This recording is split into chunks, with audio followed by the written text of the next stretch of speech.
እንኳን ደህና መጣሽ ብሌን። አንተ ነህ ብሌን የምነካት? እኔ እያለሁ ማንም ሰው አይነካትም። እሺ እገልሃለሁ። በጭንቅላት አረን እሷን ነካ ያሰብኩ እኔ እያለሁ እሷ አጠገብ መድረስ አልችልም። እሺ አንቺንም ልትረዳሽ ትችላለች። ስለዚህ ለተወሰነ ጊዜ እዚህ ትሆኛለሽ። ምን? አሁንም ወደ ቤት አትመለሽም እያልሽኝ ነው? አሁንም ቂም ይዘሽብኛል እንዴ? ይሄ ሁሉ ነገር እንኳን ተፈጥሮ ትንሽ እንኳን አላሳዝንሽም? የተፈጠረው ነገር ምንም አይቀየርም። ያደረግሽብኝንም ነገር እንደ እናት ሁሉንም ይቅር ብዬሻለሁኝ። ስለዚህ መቀየርሽን እርግጠኛ አይደለሁም። ስለዚህ እዚህ ትሆኛለሽ። ይሄ የመጨረሻ ውሳኔ ነው። ዳግም በጣም እያበዛው ነው። ትዕግስቴን አትፈታተነው። ማድረግ የማልፈልገውን ነገር እንዳደርግ እየገፋፋኝ ነው። ማለቴ መጠበቅ አለብሽ። ይሄ ኦኔ ሌድ ስለሆነ አንቺ ነሽ አለሻት። ሰላምን በደንብ ጠብቂያት። ለማንኛውም ደህና ሁኚ። አሁን ልሄድ። ቆይ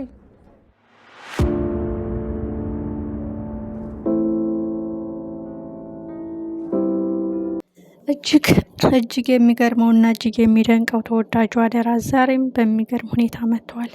የዳግም ቅናት ሳይወድ በግዱ ብሌንን ፈልቅቆ በገዛ እጁ አሳልፎ ሊሰጣት ይመስላል። በዚሁ ከቀጠለ ምንድን ነው ወዴት ነው እንዴት ብሎ ነገሮችን አረጋግጦ ሳይሰማ የሚቀነው ቅናት ብሌንን ሊያጣት ነው ማለት ነው። ወይዘሮ ሰላምም ዳግም መቅናት ካለበት ከሳሚ ጋር የሆነ ግንኙነት ሲኖራት ንክኪ ሲኖራት ነው እንጂ እንደዚህ አብረን ስለወጣን በድንጋጤ ስለሄድን ገና ለገና የሳሚን ድምፅ ስለሰማ በፍጹም መቅናት የለብህም በማለት እውነትሽን ነው፣ ቆም ብለሽ አስብ፣ ህይወትሽን ገና ካሁኑ እንደዚህ ያለ መጨረሻው አያምርም ብላ ልታስብ ትችላለች። እጅግ የሚያሳዝነው ነገር በኃይሉና ብሌን ተፋጠዋል።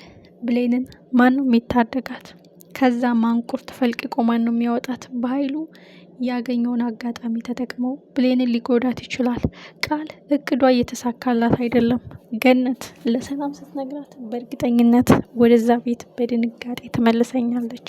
ወደ ቤት እመለሳለሁ፣ ሳሚንም እበቀለዋለሁ፣ ብሌንንም እበቀላታለሁ ብላ ያሰበችው ቃል ነገርየው እንዳሰበችው አልሆነላትም። ወይዘሮ ሰላም ብሌንን አንጻ መልካም ስነ ምግባር ያላት ልጅ ሆና ያሳደገቻት ገነት እስከሆነች ድረስ አንቺም እዚህ ጥሩ ስነ ምግባር ይኖርሻል፣ ስራ ትማሪያለሽ፣ ሰው ማክበር እንዴት እንደሆነ ትረጃለሽ በማለት ውሳኔዋን ስነግራት እጅግ ተናዳና ተበሳጭታ ነበረ። የውሳኔዋ በትክክል በድጋሚ እዛ ቤት ገብቼ እንደፈለግኩኝ መፈንጨት እንደፈለግኩኝ ብሌንን መርገጥ አልተሳካልኝም በማለት እንደተናደደች ተናል። የኋላ ኋላ ሄለን አንድ ቀን ብቅ ማለቱ አይቀርም። ብሌን ወይም ሄለን አንድ ቀን ሊገናኙ ይችላሉ። ከዛ በፊት ግን ብሌንን ማን ነው የሚታደጋት? ብሌንን ከዛ አደገኛ ሰውዬ በኃይሉ ማን ነው የሚያተርፋት? በኃይሉ አንድ እርምጃ ተራምዶ ብሌንን ብቻዋን አግኝቷት በፍጹም አይተዋትም። በፍጹም ትቷት አይሄድም። ምክንያቱም ይህን ሁሉ ኪሳራ ያመጣሽብኝ፣ ይህን ሁሉ ነገር ያበላሽሽብኝ አንቺ ነሽ በማለት ብሌንን ሊጎዳት ይችላል። ትልቁ ጉዳይ ግን ሳሚ የሆነ ነገር ተደውሎለት ወጥቷል።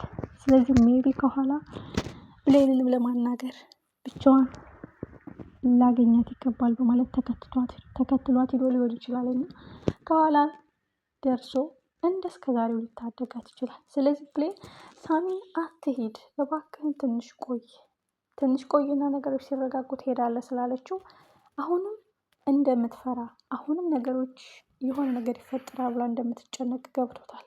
በዛ ላይ ግን ሳሚ በጣም ልቡ እየተጎዳና እየተሰበረ ነው። ግን ሳሚ አሁን አይደለም ያፈቀራት የኃይሉ ተላላኪ ከባድ ወንጀል ሰሪ ሆኖ በጣም ብዙ ነገሮችን እየሰራ ገነትን እያገታት እያለ ብሌን በዚሁ ከቀጠለ ነገሮች ትርምሳቸው ነው የሚወጣው። የዳግምና የብሌን ጉዳይ እዚህ ጋር ያበቃል ማለት ነው።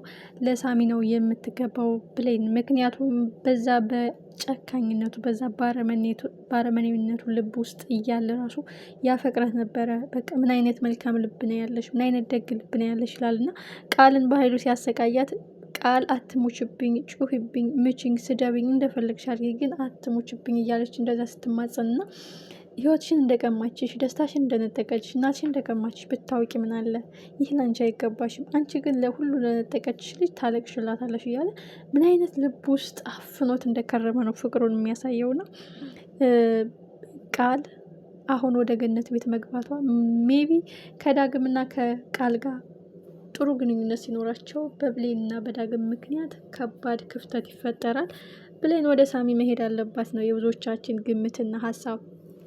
ሳሚም ልቡ መሰበር የለበትም። ብሌንም ኦልሬዲ ሳሚ ለእሷ ሲል ብዙ መስዋዕትነት እንደከፈለላት፣ ብዙ ጥግ ድረስ እየሄደላት እንደነበረ፣ ራሱን አሳልፎ ለመስጠት እየሞከረ እንደነበረ በደንብ ተረድታለች። ትልቁ ጉዳይ እንቅፋት የሆነባት ለመንገድ ላይ የቆመው ዳግም ቀድሞ እጇን ስለያዘ ነው እንጂ በትክክል ዳግም ባይኖር ሳሚ ነው ምርጫዋ ማለት ነው።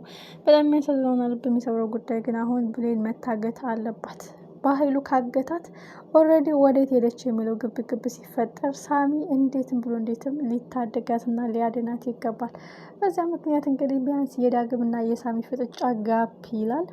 ኦልሬዲ ዳግም ቅናቱና ተንኮሉን መቀጠሉ አይቀርም። በዚህ አጋጣሚ ከብሌን ጋር ከባድ ክፍተት ይፈጠራል። ኦልሬዲ ቃል ካሁን በኋላ ከባድ እርምጃ ልትወስድ ትችላለች። ወደዛ ቤት አትመለሽም ስለተባለች ገነትን መጉዳት ባልትፈልግም ግን ፋይሉን ለማግኘት ወይም የስም ዝውውሩን የውርሱን ጉዳይ ለማስፈጸም ብዙ ርቀቶችን ልትሄድ ትችላለች። በጣም የሚያሳዝነውና ልብ የሚሰብረው ጉዳይ ሳሚ እንዳለው ቃል በፍጹም አትቀየርም። የምትቀየር ቢሆን በፊት ትቀየር ነበር። የምትቀየር ቢሆን በፊት ትለወጥ ነበረ። ከዚህን የጠንቅቄ አውቃታለሁ የሚለው የሰላም ልጅ እንዳልሆነች ስለሚያውቅ ነው፣ ሀቁን ስለሚያውቅ ነው። ብሌን ደግሞ ኦልሬዲ ገንዘብና ራስ ወዳድነት ሸውዷት እንደዛ አድርጋ ነው እንጂ በትክክል የሰላም ልጅ ናት የሚለው ነገር ነው ያመነችበት። ሳሚ ደግሞ አሁን ሁሉን ነገር ማጋለጥ ይፈልጋል። የባህሉን ክፋት፣ የባህሉን ድብቅ ወንጀሎች፣ የቃል ድብቅ ማንነት፣ ዲኤንኤን እንዴት እንደቀየሩት ሁሉንም አሰራርቶ ሁሉንም ይፋ ፊት ለፊት አፈንድቶ ብሌንን ነፃነቷን ሰጥቷት ደስታዋን መልሶላት እናቷን በስስት እየናፈቀቻት የት ነሽ? ለምን ረሳሽ? ለምን አትመጭም? ሙተሻል አለሽ በህይወት አለሽ የሚለውን መልስ አጥቻለሁ እያለች የምትጨነቀው ብሌን እናቴ ሰላም ናት ብሎ እንደነገራት ውሸታም የተባለበትን ቃል አሽሮ እምነት አግኝቶ እውነቱን አረጋግጦ ደስታዋን መልሶ ከእናቷ ጋር ገናኝቷት ነው መሄድ የሚፈልገው። ብሄድ እንኳን የዛን ቀን ግን ብሌን ሳትወድ በግዷ ለእሷ እስከ ጥግ ድረስ እየተጠላ እየተገፋ እያፈቀራት ሳታፈቅረው ምን ያህል መስዋዕትነት እየከፈለላት እንደሆነ ይገባታል ማለት ነው። ዳግም ብዙ ጊዜ በቃ ራስ ወዳድና ስሜታዊ ግልፍተኝነት ነው። አንድ ቀን ለብሌን አስቦ አያውቅም። አስባ ሌላ እንጂ ምንም ከስሜታዊ ያለፈ ምንም አስቦላት አያውቅም። ሁልጊዜ በቃ ከኔ ሳሚን መርጣለች። ሁልጊዜ ከኔ ሳሚ ነው የሚመቻት። ሁልጊዜ ከኔ እንደዚህ ነው። ይህ አባባሉ ብሌን እስከ መጨረሻው ከልቧ ፍቃና ከአይምሮዋ እንድታወጣው ነው የሚያደርጋት። በጣም አጓጊና ልብ አንጠልጣይ ነው። ከባህሉ እጅ ማን ነው የሚታደጋት? ኦልሬዲ ባህሉ በፍጹም አያልፋትም። ወይ ይጎዳታል ወይ ያግታታል። ከሁለት አንዱ ነው። ሳሚሻ ግን ሁልጊዜ የብሌን ጠበቃ ከች ብሎ ባህሉን ዘርሮ ያድናታል። ሁላችንም በጉጉት